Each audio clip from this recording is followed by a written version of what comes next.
All right. Welcome to the Sandhurst podcast, Beyond Sunday. We want to equip the saints to think biblically about God, life, and culture so that our faith goes beyond Sunday. All right, Bo, what everybody else doesn't know but might enjoy hearing is we're about to start the podcast, and Michaela O'Shields, our podcast producer, she said we got to hit the pause button because my hair did not look good. I would agree with that. Dang, I'm glad you you got agreed? it fixed. Yeah, glad you got it fixed. So I actually had some stuff, some some product that I just put in my hair. So I feel embarrassed about that, but So you don't know this. About 2 weeks ago, I used some of your product in my beard. Yeah, dude, I did. I snuck it in. So you know what drawer it's in? It was on the table. Oh, it's on the table. I only use it on Sundays. Apparently now I'm podcast too, so I got that. I got that hat just in case. All right, go Jaguars. So, Bo, welcome. Usually we have Adam here, but it's Missions Month. And so we're going to change things up a little bit for us this month during Missions Month. And kind of big picture, the reason for it is this. Missions has been a big part of Sandhurst since the beginning. Yes. And it's not just like a Sandhurst thing. It's a Bible thing. It's a heart of God thing. Lost people matter to God. That's what we've been talking about in church. It's just, you can't read the Bible and not see that. Yeah. And but during the month of June, we give special attention to that. And behind the happenings and the doings of missions at Sandhurst, there are people who are at the helm who are leading it. And you are our missions pastor. How long have you been on staff now? A couple weeks short of 3 years. Okay, so almost 3 years. We can call it 3 years. Yeah, let's call it. But at Sandhurst for a lot longer than that, yeah? Yes. Yeah, so our family's been attending here for, I'd say, close to 22 years. And been on staff originally, part-time men's pastor, probably 5 or 6 years. Served as a deacon years ago, served on the elder board just before taking this full-time position. So we've been around.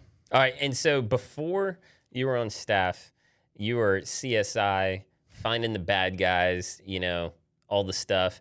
And part of what I want to hear this morning, or in the podcast, is how did you go from that CSI, crime scene stuff, to now you're working at a church trying to win the lost? I'm interested to hear that story. So this podcast is going to be less about equipping us to think biblically about God, life, and culture, and more of just like let's get to know the people who are leading the charge at Sandhurst. So more of a get to know you thing.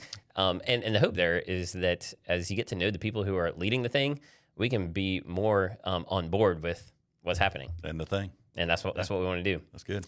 All right. So I want to hear a little bit about your story. I want to hear a little bit about the mission strategy at Sandhurst. Like, what are we doing? And would also love to hear about some opportunities that exist for missions at Sandhurst.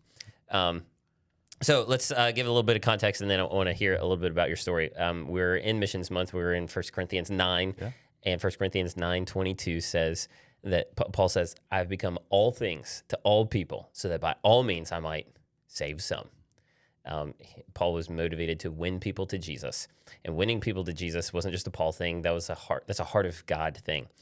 And heaven rejoices over one sinner who repents. And so if one is enough for heaven to rejoice, one is enough for me to pursue. So out of this win sort of passion that's growing, we've decided, all right, we should choose one person, like one unbeliever that we want to win to Jesus, and really go at it with daily prayer, right, with at least monthly relationship and quarterly truth.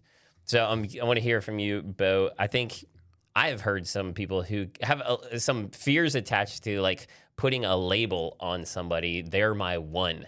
What if you're at church and you're my one?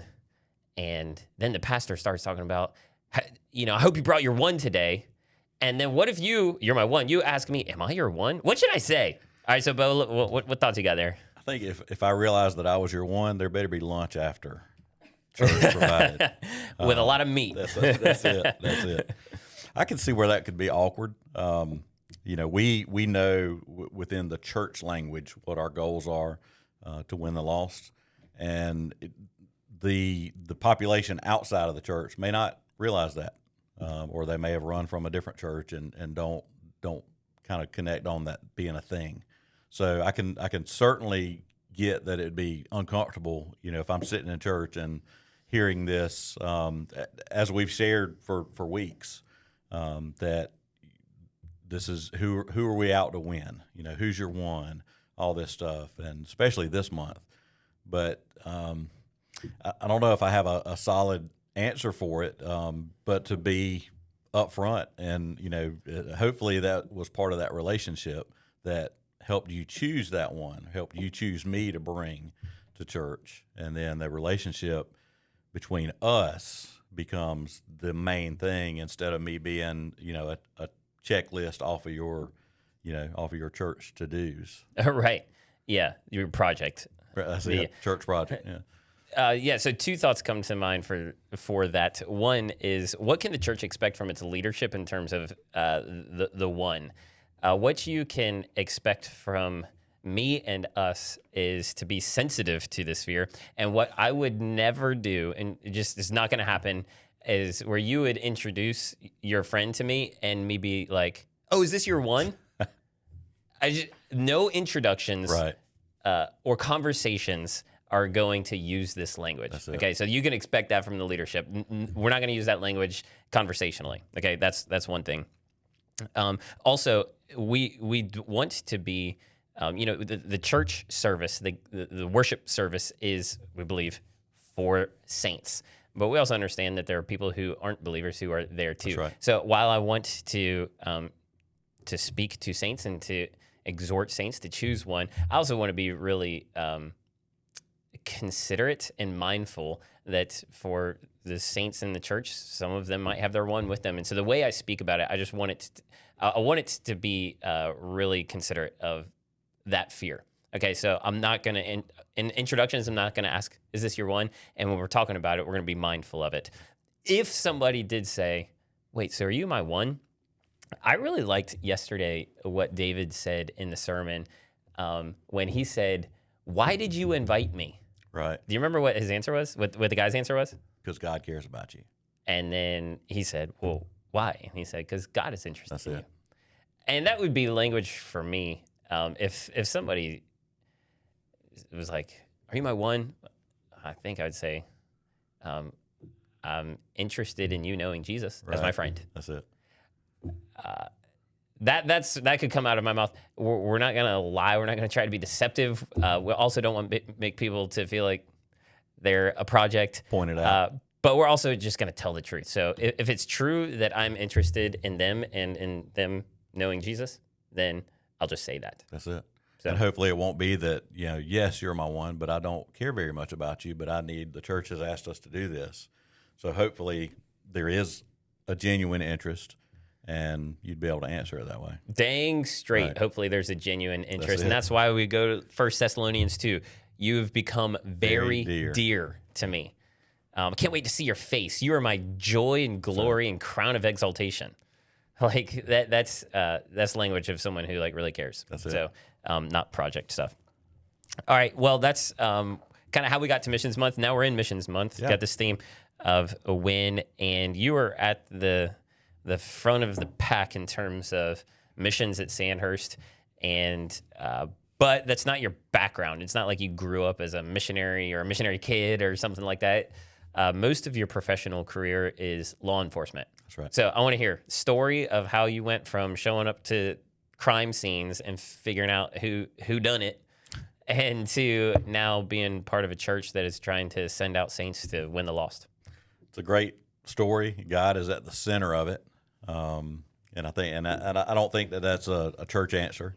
There were many times where, I had to just rely on my trust in God and trusting that He would keep me safe in different environments. But I did have it was really a true blessing to be in the crime scene unit with Florence Police Department for as long as I was. And even transitioning from that to the county coroner's office as an assistant coroner was a blessing. I treated both as ministry opportunities, not work. But when I released myself to be able to let God use me, He did, and that turned into several different things. There was obviously with the crime scene, it's not just white collar stuff, and there. I mean, I saw some pretty bad and pretty ugly things, homicides, suicides, rapes, just the unknowns that you kind of have to trust the evidence to piece together. And through a lot of that, it put me in front of victims, families of victims. It also put me in front of suspects. And, some of the suspects were in handcuffs between a car and the jail. Some of them were handcuffed to a hospital bed that I had to go collect evidence.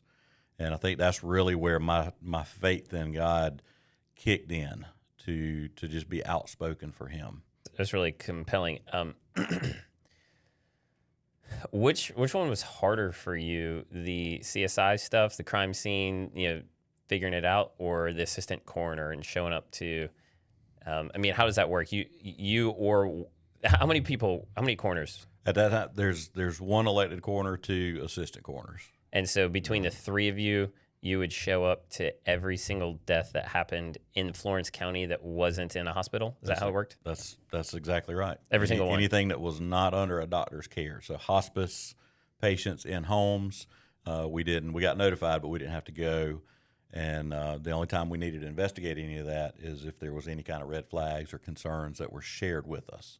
But we wouldn't be on those scenes. Everything else we were on the scene for. Okay. Which was harder for you emotionally, just kind of caused more kind of turmoil in your heart, the crime scene stuff or the coroner stuff? That's a good question. The consistency of the investigation was always there. It was still trying to figure out, maybe in crime scene was more what happened and who did it, where on the coroner side it was mainly what happened. What did it? Like, what was the cause of death? What was the manner of death? Because I'd say in crime scene, we investigated most every crime. Not all were deaths, but of the deaths, I'd say, 80% were by someone else's hand and not natural. Mm-hmm. So at the coroner's office, 100% of my investigations were deaths, and of those, I'd say that 80% were natural. But the training, the experience that I had through the police department and the crime scene unit equipped me to be able to decipher evidence, talk to people, kind of put the stories together that made sense, and follow the evidence that said, it was not a medically natural death, and then kind of steer the investigation. So a lot of that was similar. I think looking back at those percentages, crime scene was probably more difficult because there was the, albeit I feel like I had a ministry mindset in that environment, but there was so much of the high percentage of just hate against other people. Whether it was a house break-in where nobody was there, nobody got hurt, but there was still hate involved. Mm-hmm. And that level of societal sin probably was heavier than the investigations through the coroner's office. Mm. Now there was a lot of dark feelings, a lot of dark investigations and needs that had to be done through both of them. This was actually before I knew you well, but you did some sort of presentation, I think for a homeschool group or something, about how you guys solve a case. And I was amazed at the kinds of things the stuff that you talked about, pictures and everything, it was very similar to what you see in a TV show. And crazy. So I've learned some things from you. I learned some vocabulary. If anybody wants to know, blood doesn't splatter, it spatters. It is blood spatter. Spatter. That's correct. And if you say your blood splattered, that would be incorrect. Incorrect. All right, so I've learned some things. I'm really curious to know from the corner side. You show up. How long after somebody's passing would you guys usually show up? And then what's kind of like your game plan? Is you first go into the family? Who you first go into? What are your first words? What is that like? That's good. I'm going to squeeze in a comment because it's going to really steer my reputation away. When you mentioned a lot of what I shared was in line with the TV show. Some things are, most are not. And that this was throughout my career. That was always a solid answer. It was like, it's not like TV because we do put time and effort. We have a lot of the same tools to use. But what TV doesn't get into is the agony of the process, the criminal justice system, the court system, dealing with, investigators and families and all that stuff. So, and it's not in a nice, neat 1 hour long presentation. So I just had to say that. And it doesn't go dun dun. No sound effects. No. I figured out the cause, but I need to say that to anybody that's watching that would say, "Wait, he always said don't." Well, no, that's good clarification. Yeah, but that's the reality. As far as any investigation, here's another non-TV thing. So we didn't jump out of the car with our camera around our neck and ready to go, and then jump on the first piece of evidence. I never had that much trust for anybody to point out and say, "This is what happened." I was like, "Okay, let me step in and do what I need to." But we would make an assessment, talk to any of the witnesses, and most of the time with the coroner's office, it was families that would be there, health histories. Just communication, helping them communicate with a funeral home if they hadn't made that decision, and really just kind of stepping in as a service to them. And again, I'm sure I'll say it a few more times, that to me, my work for those 20 years, regardless of my title, what the badge said that I was, I treated it like a ministry. So often my first communication with the family was of condolence, just a sincere condolence. And we say it, in the hallway on Sundays too. It's like, "How you doing?" "I'm good. I'm good." "Okay, well, that's good. I'm glad I didn't have to slow down and listen." And that's a real thing. And I apologize to anybody that I might have done that to on Sunday, but it's a reality to say, "Oh man, I'm really sorry to hear about whoever." But to really mean it and lean into the family is one thing that I struggled with. But to set aside my task list, and you know me well enough now that I like a task, but to be able to fold in relationships in that, learn people's families. Remember, Florence is not that big as we look at it. There were multiple times that I had calls to the same family, to the same household, the same address, or a grandparent or an aunt or uncle of somebody that I had investigated before, even connecting back to my police department days. So there were just different relationship aspects that needed to be balanced. Yeah. So and I do think that when anybody that you passed on Sunday morning and said, "Hey, how you doing?" Well, I think culturally we understand that that's a greeting, not a question, that's okay. And that if you answered honestly, it was a greeting, not a question. Yeah. But there are settings where you're really asking, "How are you?" Yeah, there are those appropriate times. Yeah, there's appropriate times to really ask and to really answer. And so you're showing up and you're asking questions because there's the job element that you got to get answers. Yeah. But then you're really trying to minister to people. That's it. That was a tough balance too, because I prayed for years that God would build a protection around my heart, that I could get my work done. Because obviously, here's another thing that's not on TV: the emotions behind it.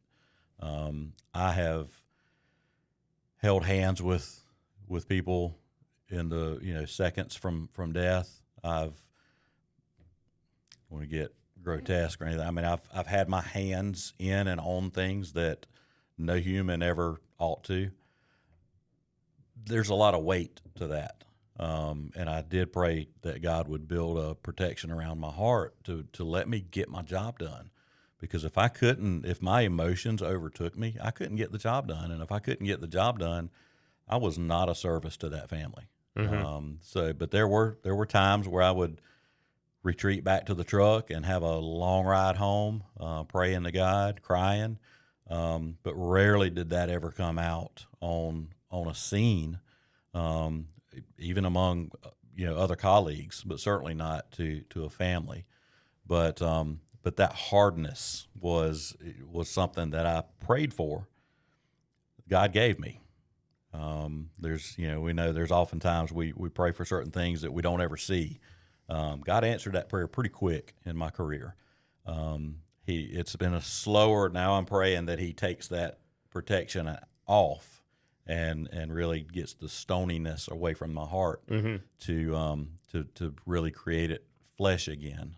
That's a little slower process, but He did numerous times protect me through those years.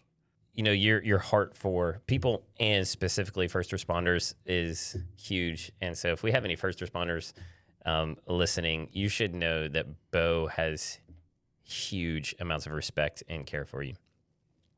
So thank you. And thank you, Bo. So somewhere in all this law enforcement stuff and caring for people in it, you're like, I'm going to start a ministry, and I'm going to go to seminary, and So what were some of the steps you took from being in that to then Junebug's care and seminary and then to coming on staff here? Okay. That's a thread that's got a lot of knots and twists in it too. We, through my wife Leslie's best friend, we learned that she was diagnosed with cancer and needed support from a financial standpoint of an organization, not just a huge organization, but that's where Junebug's Care started, was to be able to come alongside that family and generate fundraising events and kind of be a go-between instead of people just say, oh, I want to give money to this family. Looking back, we learned, I mean, the best thing, and I would say, if there's an organization that's already out there, absolutely use them. The banks now do a great job of having a trust account that can be used for. But I kind of jumped into creating a nonprofit, and we did that through Junebug's Care. Since then, we've been able to bless as an organization many families through various fundraisers, ramp buildings, really just kind of connecting with, and this is all transition or transformational, I guess, through my work with the police department and learning that there's populations of people that need things, and it's hard for them to get things. A lot of that took us to the homeless community, and we were able to pour into that area for a number of years. Somewhere in the middle, I was still at the police department, still in crime scene. God had put on my heart to learn more about the process of ministry. To me, that was seminary. I struggled and prayed against what God was leaning me to, thinking that He was talking to the wrong. I had listened into somebody else's prayer because He wasn't talking to me. Ministry was going great. I loved what I did at the police department. I had no desire to do anything different. And but when I finally shared it with Leslie, she was like, yeah, that's okay. I see that, which was not the answer. I wanted her to confirm with me, not with God. But what we did, we started seminary together. So over a 2-year process in discipleship ministries, church ministry. It wasn't a Bible teaching degree that I ended up with, but I thought I really had gotten comfort that, okay, so God wants me to be better equipped for our family ministry and then how to talk to others. That's where seminary came in. And in that transition, I transitioned to the coroner's office, still with ministry on my mind, not knowing how long I would spend there, but knowing that while I was there, I was going to work for the Lord in that. And he put me to work. I love it. So now you're here. Yeah. on staff, missions pastor, and so I want to talk about now the missions ministry at Sandhurst. And if you're going to explain it to somebody who's going, okay, I know that you guys, you have a big heart for it. Like, this is part of who you are. This is from the early days. You know, a big part of your budget goes to it. What are you doing? Like, tell me more about it. Give us a synopsis of what are we doing in missions at Sandhurst? I think most of our viewers here would agree that they are aware of Sandhurst founding, with a huge heart for missions with our founding elders. One of the things that we try to maintain as a missions outreach team are the original desires of those founding elders, through the Constitution of the Church. That we, probably in a sentence, I would say, God sends us to make disciples locally and globally until all have heard. And that is a culmination of several different passages. But to have one thread of our purpose, that's what we want to do. We want to seek the lost. We also realize that we can't do that for everybody. You mentioned that. You mentioned that in the service yesterday. Yeah. We can't find or pursue everybody. We can't control everything, but we can make a dent somewhere. And that's what Sandhurst Missions Outreach is here to do, is make a dent somewhere. Fortunately, we've got partnerships around the world that are making little dents in several different places. So, big picture, you said God sends us locally and globally to advance the gospel until all have heard. That's right. Something like that. Yeah. That's big picture. This is what we're trying to do. You know, if you want to throw a verse at that, Great Commission, right? Yeah, Matthew 28. Make disciples of all nations, baptizing them, teaching them to obey. And lo, I'm with you always. So that's big picture. We want to advance the gospel. We want lost people to be found. There's a strategy behind that. Part of it is our partners. Part of it is tell us more about the strategy. Okay, so I'll say we're committed to that and some of those passages end with and then the end will come, or until the end of the days. I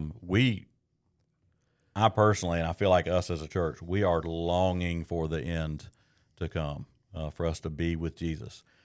But until He's ready for that, we got work to do. And to do that work, we as a missions ministry of Sandhurst, we lean into partnerships, and those partnerships look like individual missionaries, missionary families who are strategically placed around the globe. We also partner with agencies and organizations. Sometimes it's better than us connecting with one family in one place. Sometimes there are organizations that we can partner with that are like-minded, obviously biblical. We would vet all of these, and they would must be in alignment with our beliefs here. But those agencies have missionaries in different places doing different things a lot of times. So if you want to call it bang for your buck, then those are good opportunities for us to spread the gospel. It's oftentimes a little less on us to go physically, but if we're trusting, as I mentioned, we're vetting them ahead of time. They are in alignment with our beliefs, and we're trusting them for us to partner with them. That they have people on the ground that are doing what we wish we could do in a lot of places that we'll never be able to hit the ground in. Yeah, and I think that's important to note in terms of like bang for your buck. It's like even more than bang for your buck. It's like a different currency in terms of there are certain things that we cannot do, certain places that we cannot access. But there are ministries, there are agencies that have people who are either native or indigenous, and they do have access. Absolutely. In ways that we don't. So it's not just kind of like, some business, looking for the ROI in terms of, we're trying to go, okay, what is most strategic for advancing the gospel? And I could be wrong here, and let you kind of correct me or push back on this. it seems to me that there has been a shift in terms of mission strategy over the last few decades. That in the 50s and 60s, you have these inspiring missionaries, these stories of, Peace Child, of, the five missionaries who were speared in Ecuador. And then in the 70s and 80s, you have these books that get written about them. And then in the early 90s, you get all these people who are like fired up to go do that. And that's awesome. And now, and part of the reason why it seems to me that it worked is because, especially in a post-World War II era, Americans still are viewed as, in some ways, heroes. Save the day. Right. And sweep up the mess. Yeah. And now I think it seems like globally things have shifted, and to be an American doesn't give you the same sort of positive edge that it used to. And so what do we do now? And part of the strategy has been, I think, less, not to say that this is not part of it, but less, west to the rest, as some have said, but more, okay, who are the people who are on the ground already doing it, and how can we get on board with what they're doing in their location with their people and fan that flame by funding ministries that are training pastors or those sorts of things. Does that seem like in line with kind of the strategy that you see, or how would you tweak that? No, I got to hand it to you. I don't have to tweak it at all, because I think you've been aside missions long enough and probably heard some of the rumblings of changes and the needs to change for a while. From your upbringing church, they know it too. But that's a great perspective on the change that it is. We, as Westerners, and specifically as Americans, we're not equipped to fix everything, to go and change everything. Oftentimes now, with just societal boundaries, we're not welcome to go, and a lot of that is just kind of reciprocal, governments versus governments, and even in peace times. There doesn't have to be a war going on, but when we decide to make it harder for somebody to come into our country, a lot of times they reciprocate and say, okay, well, we'll make it hard for you to get there, which is not only tourists or visiting families, it's mission work. That's just another roadblock that we've got to encounter. And to get around that, a lot of these organizations, or if we know missionaries that have been on the ground in these areas and that are allowed to stay, primarily they're nationals, is what we call those. They've grown up there, they're from there, they know the culture, the customs, the languages, and to come alongside and partner with somebody like that is much more valuable to do than to spend time and train somebody up to go to this particular area who will probably not be allowed in.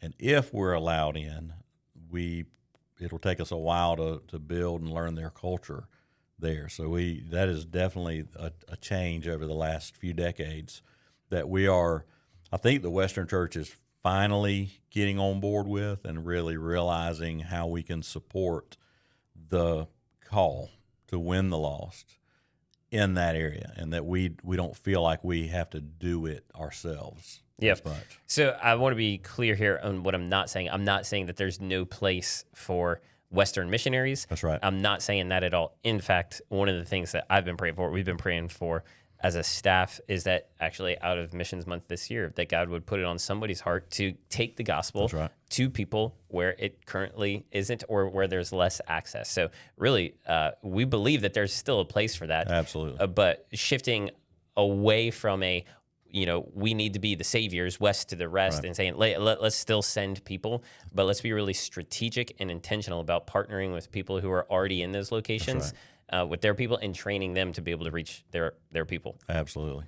Okay, so I want to ask two questions followed up to that. One question, give us a little taste of some of the agencies that we currently partner with that you're just like, dude, see, let me tell you about this, and we kind of flesh it out for us a little bit.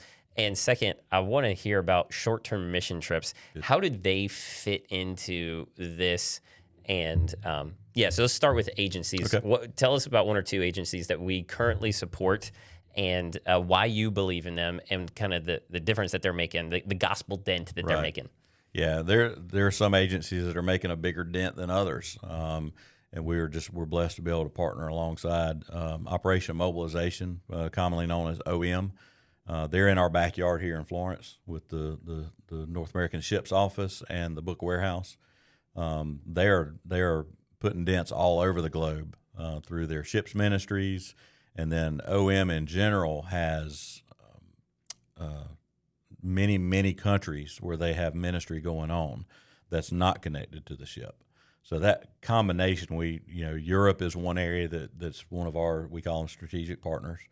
That's an area that is post-Christian, that we are partnering with them to help them make that dent throughout Europe. That's OM is one. We had a guest this weekend from Haggai International. We have offered a few gifts, financial gifts, which have really turned into relationship opportunities. They do a lot of training in hard to reach places that, again, we would most likely not physically go to, but we trust that they are and have been for a while. That's another one of the little shout out for sponsorship of the mug is Alteco, specifically through the Three Waves movement in South America, the lowlands and Amazon region of South America. They really were our first strategic partner, because it really put the perspective that you had mentioned a minute ago, the shift in what global missions looks like and our role in it. Really, we were able to see what it looked like, not just a slideshow or a report or a book, but actually see it happen on the ground, where we, as the Western missionaries, would go in and make connections with the nationals, and then empower the nationals to reach their own indigenous.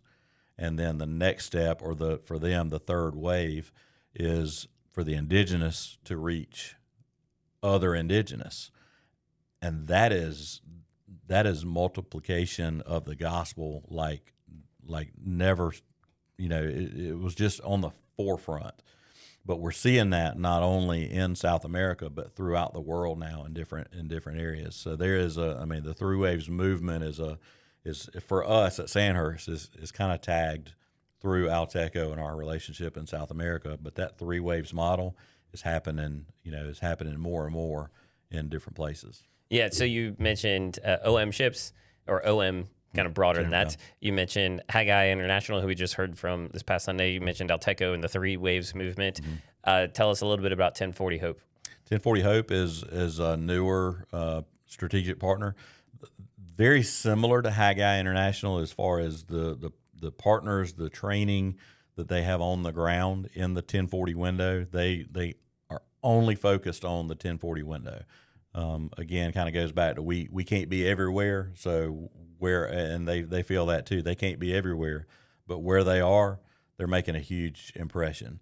1040 Hope is a newer ministry organization, and we feel like we can go back to, say, bang for the buck or return on investment. We feel like our partnership with 1040 Hope is strategic in a way where we have some missions experience that could benefit them.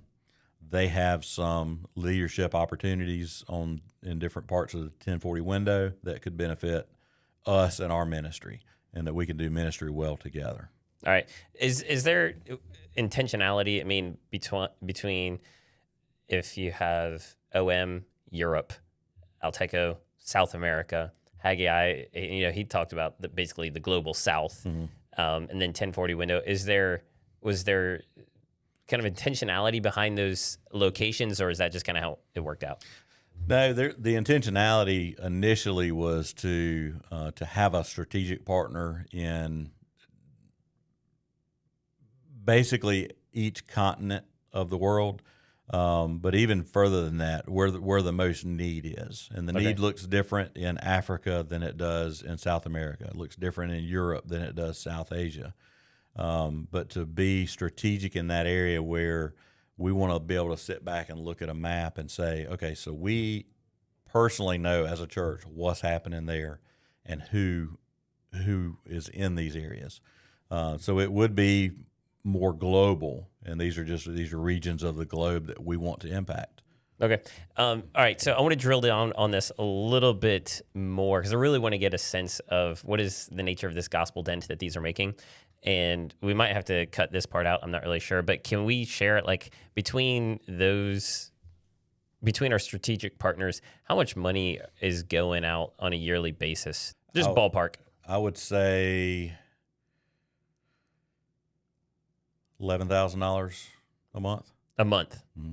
Okay, $11,000 a month between just our strategic partners. Man, thank you, church. Yeah, absolutely thankful, because that's not. I mean, that money is real. Ministry costs money, and a lot of these, especially the harder it is to get to somewhere, the price goes up tremendously. But yeah, I mean, money's a real thing. And those are real dollars making an impact in places that we never thought that we could get into, or because of the global mission shift, we may have been thrown out of. Yeah. All right. So let's drill down between those organizations or agencies.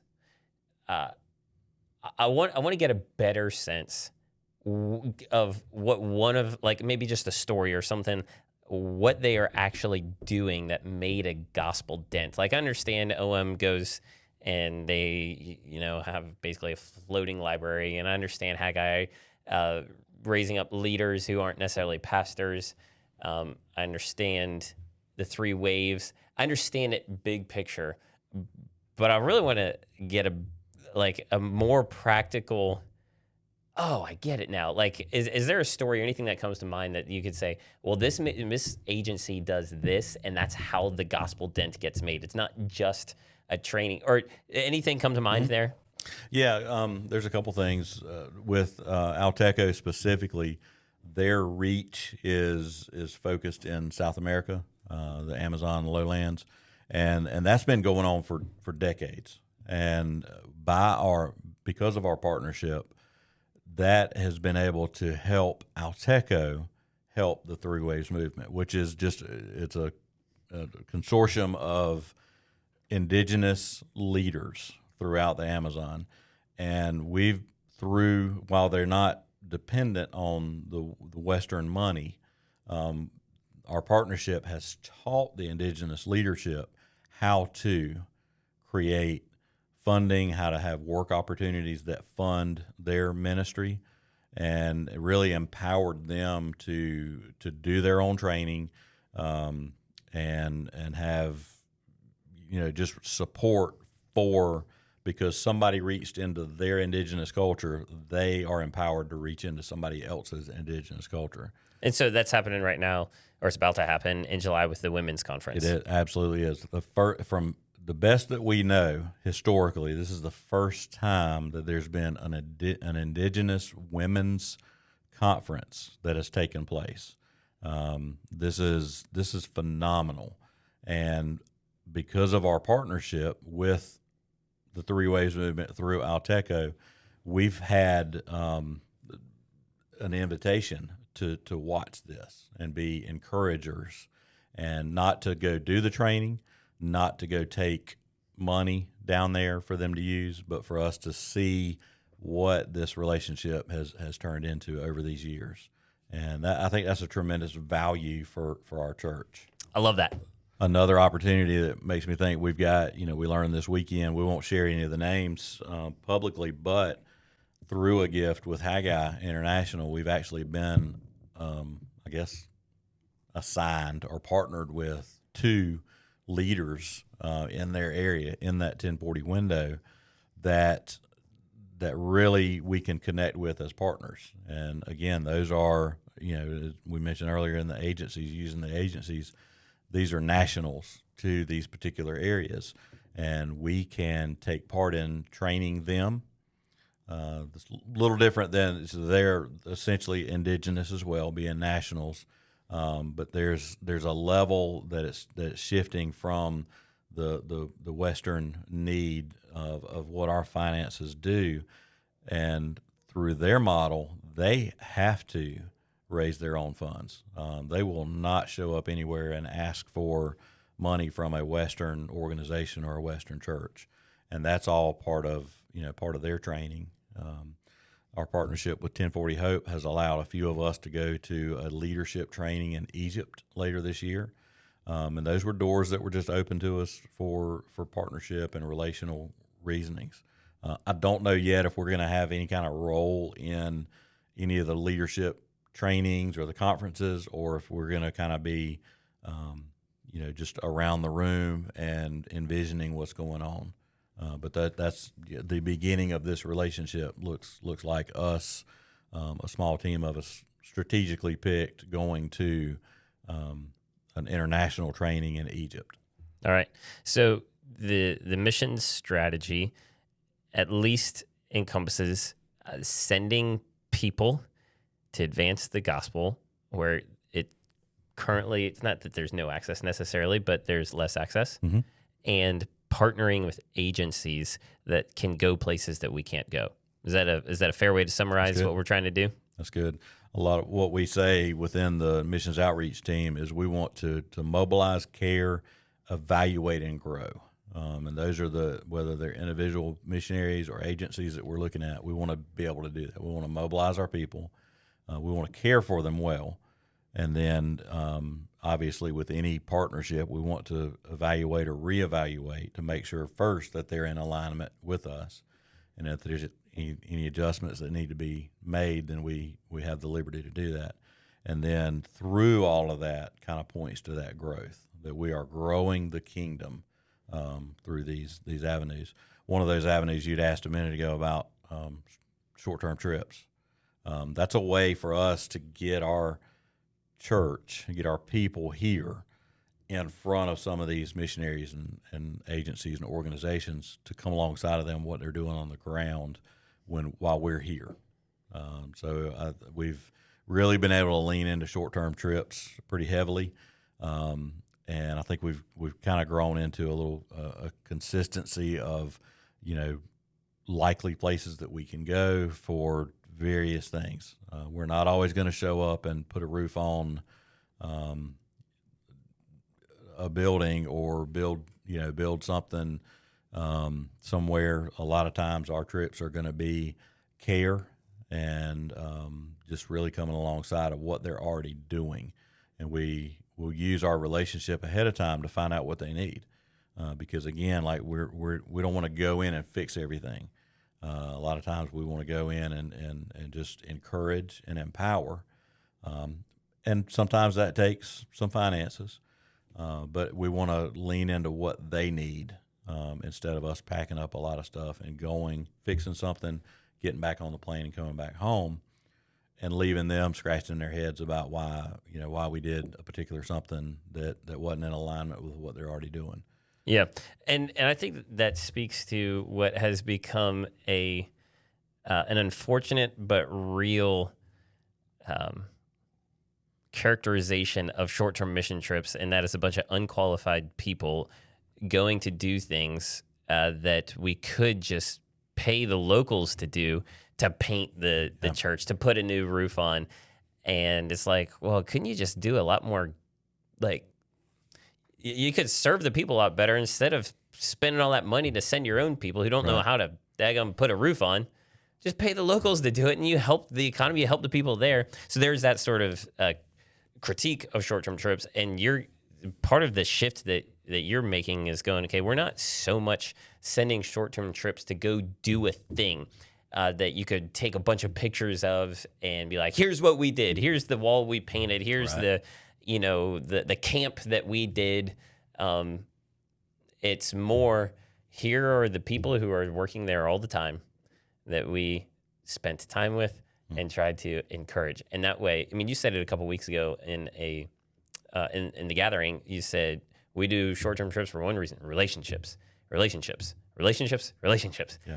And in some ways, that's harder to take a picture of and really celebrate, look what we did. but no less strategic, and I would say more strategic, to the longevity of actually like gospel impact, the people who are already there, knowing them. What would serve you? Not like what can we do that would be awesome for a picture and a slideshow. What would serve you? How can we encourage you? All right, here we come. It is oftentimes more difficult because it doesn't, when we put ourselves out there to say, how can we serve you?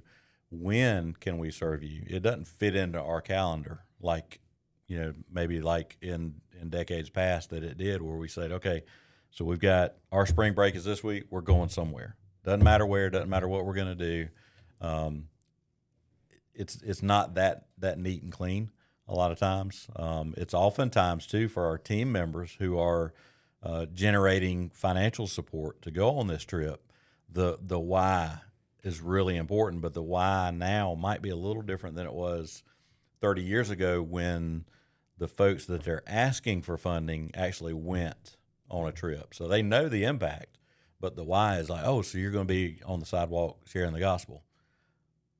No, not really. We're going to be holding a workshop to encourage people on the ground wherever we're going to do that if that's their ministry.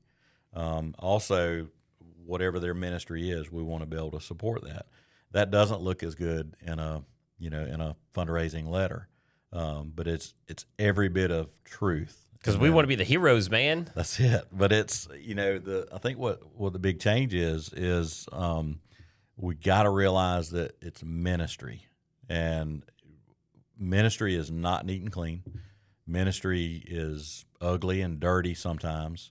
Ministry is leaving our area and getting it. If they're in a ditch trying to dig themselves out, it's us being in that ditch with them. We do that through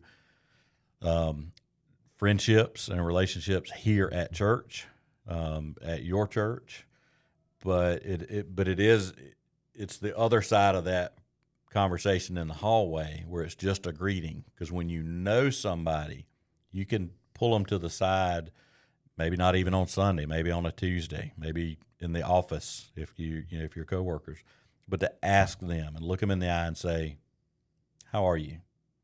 What's going on? What do you need? And you already know because you got a relationship built.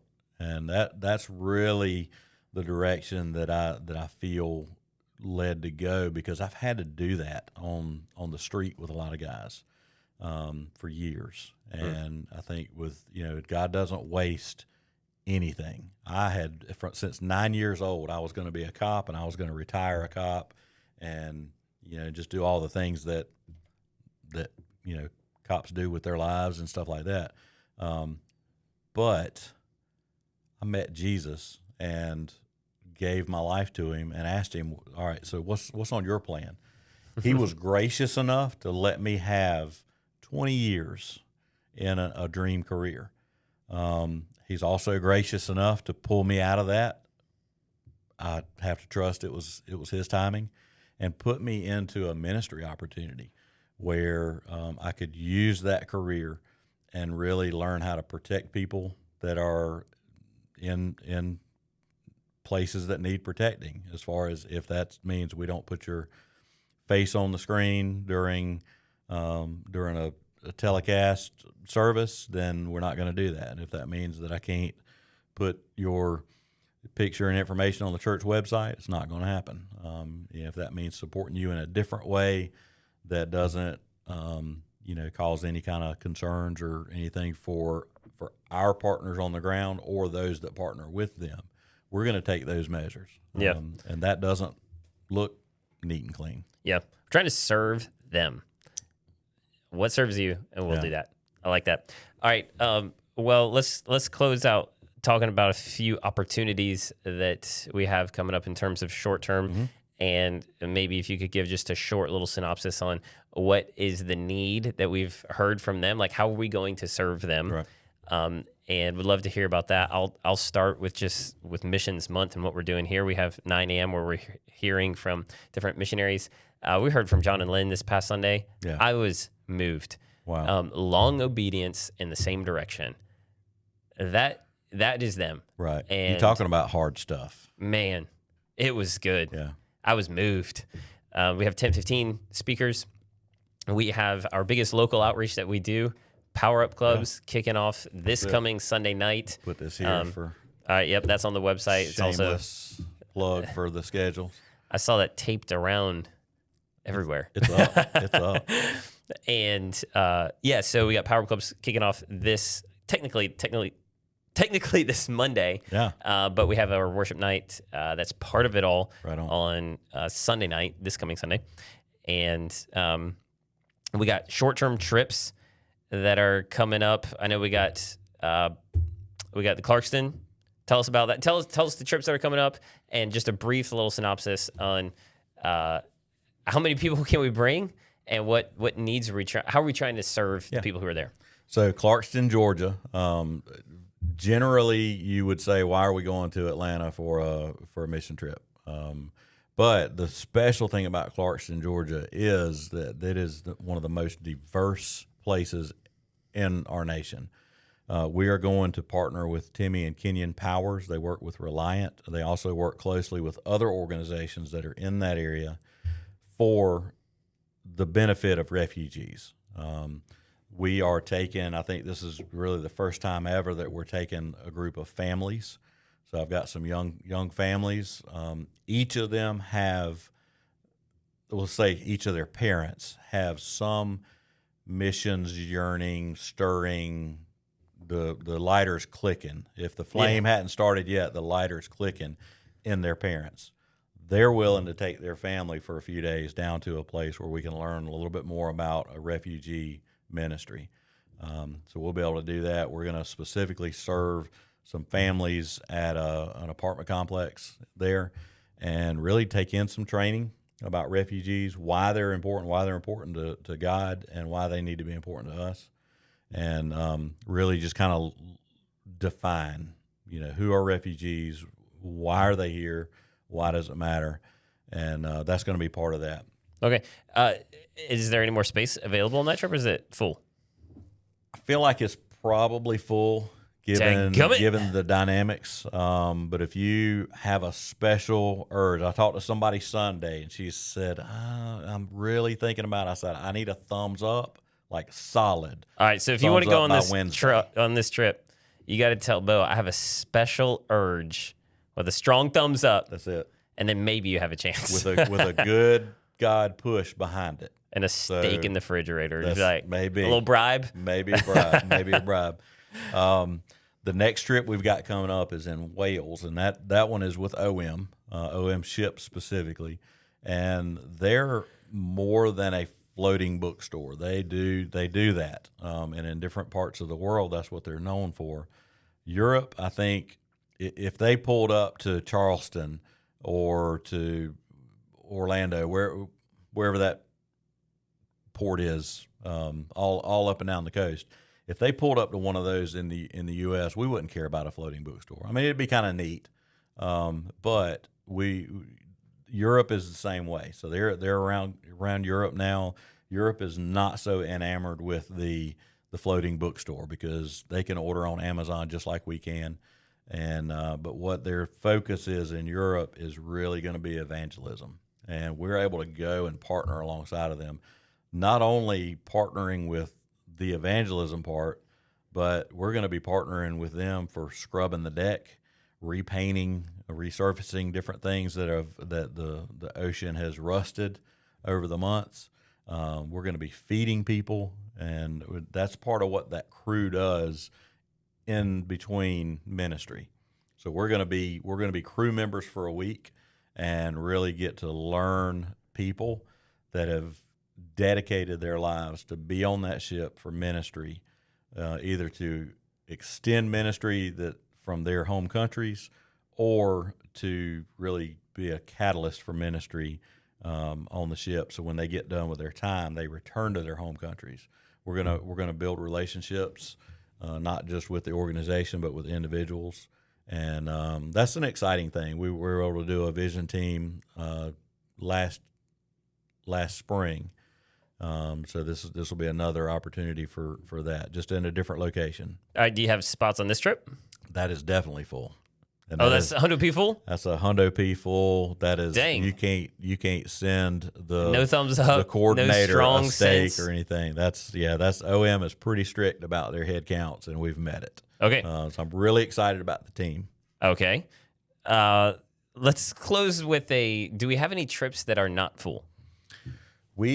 So those trips aren't officially on the calendar, but I can kind of give you an idea of what is. Well, I guess one is on the calendar with OM Ireland. As mentioned before, it's not just about the ships. They have different country ministries that they do. Next May, the specific dates are TBD, but next May in Ireland with OM Ireland doing primarily a construction project. We are re-roofing a chalet. I don't know what a chalet is, but I think excited to be a French part of it. word for Apartment. I don't know. Building. I don't know. I don't know. It sounds French, and so I think. Keep talking. Look up. Yeah, see what that is. So we've got a couple guys already signed up for that trip that have skills. I will be carrying whatever they tell me to carry. And but we are redoing a ministry center, like a conference room area, to make it a better suited for training for them. Again, it's what are their needs? We're going to do. We don't think they need a roof. They need a roof. Right. And they're asking for help, so we're delivering. So I like it. That's in May. That's on the website. That's on the calendar, ready to go. All the information's there. You can go ahead and apply. We'll have, I think, an opening of about 12 head count for that. Plenty of room for that. Not so much probably a family trip unless you have like a family of contractors, something like that. But it is actually, not just. I don't want it to sound that we won't take anybody as long as you don't have skills. But there are relational skills that are needed. All right. We're going to be feeding our own team. We're going to be feeding people there. We're going to be, redoing some of their ministry centers. I'm also in the process of talking with Randy Shell about what a Sandhurst medical trip will look like. That's still in the works. That'll be in the spring. That'll definitely be before Ireland, but it's not yet on the calendar. Okay. What is available to everyone is ministry, is gospel advancement at home and across the street. And we've got a huge ministry initiative going on starting this coming week, Power Up Clubs. It's already happening. If you're a host event, we're already inviting. The band's already practicing to be able to lead us in worship. Students have training this weekend. So there may not be a bunch of trips that we still have space available for cross-culturally. Right. But I think we say that the best people to reach indigenous people is indigenous people, and we are indigenous. We are indigenous to here. That's it. So we're the best people to reach here. Right. And so let's get at it. Sunday, we won't win the lost until God has won our hearts. And I was thinking about that more. God has already won our hearts. Yeah. He has. Now what? Yeah. There's nothing left to do in our hearts that God has not already done in Christ. He has won us. He's redeemed us. He has sanctified us, justified us. And it's all by his doing. He's already won us. Now, the process of sanctification is, Paul would say that Christ may dwell in your hearts through faith, that he would be able to make himself at home in our hearts, that there would be no part of our hearts that get walled out from God because of idolatry or fear, or whatever it may be. But he's already, the gospel says he's already won our hearts. He's secured the victory eternally. And so now we have a role to play. We have a mission to play. And so we're going to go hard at it as a church this week. And so you have your ones. I have my ones, the unbelievers I'm seeking to win. So let's close in prayer. I don't have my one prayer. That's all right. We just pray without it. Father, we want to pray for our ones. Know that you desire worship and will get worship from every people, tribe, tongue, and nation. And we also know that right now our ones are dead in sin. They're strangers to the covenant of promise. They are hopeless without you in the world. And so we pray for them. God, you desire that none of them would perish, but all would come to you in repentance. And we ask that you would open their eyes to the gospel, that you would, by your doing, wash them and sanctify them and justify them in the name of the Lord Jesus, Father.